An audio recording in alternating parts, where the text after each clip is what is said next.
Cette semaine, nous partons à une dizaine de kilomètres de Remiremont découvrir le Girmont-Val d'Ajol. Ce village compte 20 lieux-dits et 265 habitants. Rencontre avec Élodie Vincent et Armand Fresneau, exploitants agricoles à la ferme girmontoise.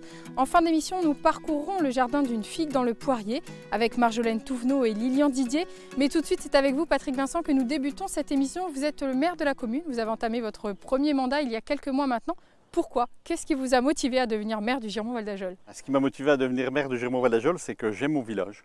J'ai acheté une maison ici en 91. Je me suis toujours investi un petit peu dans le village. Si vous deviez choisir quelques mots pour décrire le Girmont-Val d'Ajol? Nature, beauté, randonnée pédestre, convivialité. Convivialité surtout. Oui, surtout. Tout à fait. Justement, c'est un village dynamique avec des associations et des événements. Expliquez-nous un petit peu comment il fonctionne tout au long de l'année. Oui, c'est vrai, c'est un village dynamique. Donc, on a 5 associations qui s'occupent de l'animation du village. Donc, on commence au printemps, souvent par la fête du vieux matériel agricole. On a les feux de Saint-Jean habituels, la marche pédestre qu'on a tous les printemps qui attire beaucoup de monde. On a beaucoup de sentiers pédestres ici sur le Girmont-Val d'Ajol. Ensuite, on a notre traditionnel marché d'été. Donc les 10 vendredis de l'été, donc qui commence fin juin jusqu'à fin août. Combien il attire de visiteurs chaque année, chaque vendredi? Chaque vendredi, il y a entre 1500 et 2000 visiteurs sur le marché. C'est un marché où il y a une quarantaine d'exposants, exclusivement des producteurs locaux, enfin on va dire grand local, un petit peu au Girmont et puis un petit peu aux alentours. Beaucoup d'alimentation, quelques artisans d'art qui fonctionnent très bien, qui a 25 ans. Ça va être la 26e année cette année. Alors on parle d'un village dynamique et encore avec beaucoup de producteurs, de personnes qui viennent s'installer. Vous avez toujours aussi une boulangerie, c'est aussi un luxe finalement dans un village. Oui, c'est vrai, c'est vrai. On a eu ces 3 dernières années beaucoup de jeunes qui sont venus s'installer en tant que producteurs, en tant qu'artisans d'art sur le Girmont. C'est très diversifié, hein. On a des éleveurs de moutons, on a des éleveurs, on a des éleveuses de poulets, on a des escargots. Donc on peut dire qu'aujourd'hui ça va chez vous au Girmont-Val d'Ajol. Ouais, ça va pas trop mal, oui. On voudrait juste, nous, sortir un petit peu de ce contexte particulier et puis redémarrer voilà, une vie normale. Voilà, une vie normale, voilà, ce qu'on va dire, voilà, faire partager notre convivialité parce que beaucoup de gens le disent, au Girmont on est très convivial, mais on aime bien aussi partager notre convivialité avec nos visiteurs et vraiment ça nous manque. Et aussi retrouver peut-être vos restaurants et vos auberges. Tout à fait. Au Girmont-Val d'Ajol, on a la chance d'avoir 3 auberges et une guinguette. Donc ils ont tous hâte vraiment de réouvrir et de retrouver leurs clients habituels. Merci Patrick pour votre accueil ici au Girmont-Val d'Ajol. Nous poursuivons notre découverte du village à la ferme girmontoise. Élodie et Armand élèvent dans cette ferme familiale située à 650 mètres d'altitude des vaches et des cochons. Ils proposent principalement des conserves à partir de la viande issue de leur élevage qu'ils qualifient de traditionnelle. Ils nous expliquent pourquoi. Armand, merci de nous accueillir ici dans votre exploitation. Alors une exploitation familiale, ça a toujours été une évidence pour vous de reprendre cette suite? Oui, je suis né dedans, du coup oui, ça a toujours été une évidence. C'est une ferme qui appartenait déjà à plusieurs générations. Vous êtes la combienième alors? 3e génération, de ce que je sais. C'était mes grands-parents, après mon père et mon oncle, puis moi qui ai repris en 2011. Et alors depuis, vous avez entrepris beaucoup de travaux. La ferme n'était pas comme ça. Voilà, l'idéal pour vous, c'est de trouver votre ferme aussi maintenant. Oui, puis il fallait moderniser aussi, quoi. C'était assez vétuste jusque-là. Mon père avait engagé les travaux déjà en 96. Il avait commencé à construire les bâtiments. Et alors depuis quelques années, vous êtes officiellement en bio, c'est ça? On a commencé une conversion au 1er janvier 2018. Et on est en bio pour le lait depuis novembre 2019. Notre lait ramassé en bio. C'était important ou c'était surtout concrétiser finalement ce que vous faisiez déjà depuis plusieurs années? Oui, c'est surtout concrétiser ce qu'on faisait déjà depuis le début. Même que ce que faisaient mes parents avant, on n'a jamais été dans une agriculture intensive, on était toujours... Toujours en bio et toujours, toujours en bio. Après, alors vous élevez ici donc une centaine de bêtes, des vaches et des porcs, une organisation quotidienne rythmée et intense j'imagine? Oui, assez, on n'arrête pas quoi, on est là 7 jours sur 7. On commence, moi en particulier je commence par les vaches, la traite des vaches, le paillage, l'alimentation des animaux, les cochons, et puis voilà, matin et soir. Et la journée après on travaille soit sur les bâtiments, soit à l'extérieur dans les parcs. On ne s'arrête jamais, c'est un métier de passionné finalement. Oui, il faut être passionné pour faire ça, oui, vraiment. Il ne faut pas côté. Alors on parle d'élevage traditionnel, qu'est-ce que vous entendez par élevage traditionnel? Surtout qu'on n'est pas dans un élevage, dans un système intensif, quoi. On est système toute herbe, on ne fait pas de culture, pas de céréales, pas de maïs. Au niveau de la nourriture peut-être des bêtes? Au niveau de la nourriture, c'est essentiellement du foin comme ce qui s'est toujours fait dans le temps avant, voilà. du foin, un peu d'enrubannage pour faciliter les récoltes. Et puis au niveau des cochons, c'est surtout de la graine qu'on achète, du fait qu'on n'en produit pas, on achète un voisin à 15 km d'ici. Ça reste local. Ça reste local. On sait que la viande, vous la transformez, on va en parler juste après. Qu'est-ce que vous faites du lait alors? Le lait, il est vendu à Lactalis. Voilà, qui fait un ramassage. Il passe tous les 2 jours ramasser le lait. Voilà. Et ça représente en quantité, vous avez une idée de la quantité de lait que vous fournissez à Lactalis? Oui, environ 250 000 litres par an. Alors donc on parle du lait mais de la transformation. Alors qu'est-ce que vous transformez exactement ici? On transforme surtout la viande de porc principalement. Et après tout ce qui est vaches de réforme, les vaches qui sont en fin de carrière. Et quelques veaux de lait aussi. Et des produits, donc quels sont les types de produits qu'on peut retrouver? C'est essentiellement des pâtés, rillettes, ce genre de choses, quoi. On se lance dans les plats préparés et dans la viande séchée également. Et puis pour ce qui est des vaches de réforme, c'est essentiellement du steak haché. Et donc les steaks hachés sont destinés à qui? Principalement aux particuliers, aux restaurateurs? Comment ça se passe? Aux particuliers, aux restaurateurs. Oui, on a quelques restaurateurs qui nous en prennent. Donc cette année, est-ce que vous avez été impacté, vous, par la crise sanitaire, par vos méthodes de vente? Comment ça s'est passé? Oui, surtout au niveau du lait de l'élevage, ça ne nous a rien changé. Après, surtout au niveau de la transformation, de la vente, par rapport surtout aux restaurateurs. Et les marchés, tous les marchés d'été, le marché de Noël, tout ça qui ont été largement compromis. Ouais. Quels sont les points de vente finalement qu'on peut retrouver? C'est essentiellement des marchés et puis un magasin de producteurs à Remiremont, voilà, des choses comme ça.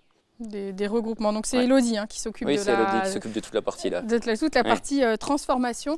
Les projets, est-ce qu'il y en a pour les mois à venir, les années à venir? Les projets, c'est déjà de terminer tout ce qu'on a entrepris et puis par la suite ralentir un petit peu peut-être, pouvoir se reposer, profiter un peu des enfants. Armand, merci pour votre accueil ici dans votre exploitation. Nous partons à la rencontre de nos 2 derniers invités au jardin d'une figue dans le Poirier. Il existe depuis décembre 2015, le jardin d'une figue dans le Poirier s'installe sur 1 hectare et possède plusieurs vocations environnementales, culturelles, pédagogiques ou encore artistiques et sociales, et avant tout un projet de vie, celui de Marjolaine et Lilian. Marjolaine, merci de nous accueillir ici dans le jardin d'une figue dans le Poirier. Alors au-delà d'un jardin, c'est un véritable projet de vie pour vous et Lilian? Oui, donc Lilian et moi, nous sommes les porteurs en fait, de ce projet associatif. Donc nous avons tous les deux un parcours complémentaire. Lilian est jardinier paysagiste de formation, il a fait l'école de Reville-aux-Chênes. Il est artiste plasticien aussi à côté et maintenant forgeron, comme vous le découvrirez tout à l'heure. Et moi je suis plutôt du milieu culturel, donc voilà, je suis géohistorienne de formation et historienne de l'art. Et donc la médiation culturelle, c'est ce qui me fait vivre au quotidien. Et nos passions réunies étaient tellement complémentaires qu'on s'est dit que ce serait dommage de ne pas travailler ensemble. Et donc est venu ce projet d'ouvrir un jour un jardin. Et ce jardin est porté non pas par 2 privés, comme c'est souvent le cas, mais du coup par une association. Donc nous avons fédéré autour de nous des membres, des adhérents qui participent à la construction de ce projet associatif sur la commune du Girmont-Val d'Ajol. Donc on est sur un projet avec une dimension participative, c'est aussi ça l'objectif. Ici on parle de la permaculture et donc la permaculture au sens large du terme, elle inclut en fait aussi les compétences et les savoir-faire de chacun. Donc l'intelligence collective est vraiment au cœur en fait du projet d'une figue dans le Poirier. Ce jardin a plusieurs vocations environnementales, pédagogiques, on ne pourra pas rentrer dans le détail de toutes ces vocations, mais vous avez surtout cette approche environnementale et pédagogique, ludique. C'est vrai que donc le jardin d'une figue dans le Poirier, c'est pas juste un jardin esthétique. Ce jardin donc qui se développe sur 1 hectare voit apparaître une forêt comestible. On va la composer d'arbres fruitiers, essentiellement de choses nourricières, mais aussi avec des essences qui vont nous permettre de par la suite faire des constructions ou avoir du bois de chauffage ou avoir du bois pour de l'outillage aussi. Et cette diversité, elle s'exprime sur 1 hectare avec à peu près maintenant 700 plantes. Donc une grosse densité mais aussi une énorme diversité. C'est un lieu très riche avec plein de choses à découvrir et vous avez aussi une dimension culturelle et artistique que vous développez tout au long de l'année. L'origine même de la permaculture, c'est comment répondre à l'ensemble des besoins d'un corps social donné. Et on essaye que le grand public en fait puisse venir chercher au sein du jardin des choses qui le nourrissent aussi au niveau de l'esprit. Ça passe par des ateliers, des découvertes, des rencontres. Expliquez-nous un petit peu. On propose à la fois des ateliers pour les enfants, des ateliers pour les familles, donc parents-enfants, et donc sur des sujets très diversifiés. Ça peut être aussi bien des ateliers d'art plastique, de chimie végétale, de lactofermentation, de vannerie, de travail du cuir, enfin tout ce qui peut faire du bien. On a aussi du yoga aussi pour les enfants. Quelles sont un petit peu les nouveautés pour cette année ou les projets à venir? On a un énorme projet autour de la gestion de l'eau au jardin, ça va être vraiment la grosse nouveauté de l'année. Comment gérer ce trésor qui est l'eau, qui est une denrée rare, surtout l'eau de source, l'eau naturelle, et comment faire pour que cette eau soit optimisée au niveau du potager. Et donc il y aura une annexe en fait au parcours actuel sur le thème de la gestion de l'eau au jardin, qui est un projet qui va être subventionné normalement par les collectivités territoriales et par un mécénat privé. Eh bien, on reviendra voir ça. Alors merci Marjolaine, on va partir à la rencontre de Lilian justement dans la forge.